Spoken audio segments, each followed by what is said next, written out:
बट मेरे शरीर में उतना पावर है कि दिन भर धूप में गेहूं काट दे। हाँ, एक जना के मुंह से और सुन लिया कि पवन सिंह जीत जाइए तो अमेरिका इंग्लैंड चल जाइए। मुझे आज भी वो दिन याद है। आज हमारे के खड़ा कर देबो त गायो भैंस दूध दे तो हमारे ऑडियंस, हमारे जनता के मुंह से एक ही आवाज निकला था और पवनवा के कान सुना था कि पवन भैया जिंदाबाद।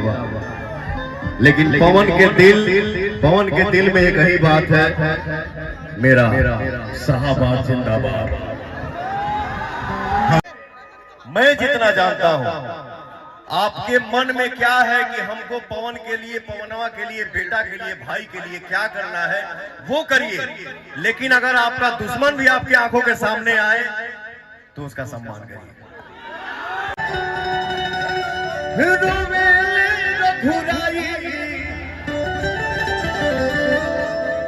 अखियां खोला बबुआ कि बोलब के छोटका भाई, अखियां खोला बबुआ। शक्तिवान लगल लक्ष्मण के रोवे ले रघुराई, अखियां खोला बबुआ कहब के छोटका भाई।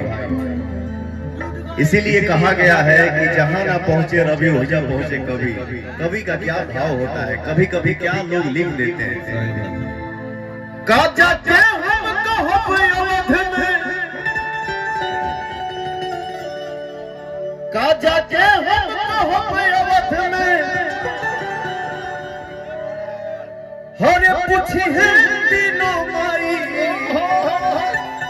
अखियां खोला बबुआ कि बोलब के छोटका भाई, अखियां खोला बबुआ। लइकाई में हमनी के माइया सही गोदी में बैठा इठे इठे हाथी बना एमे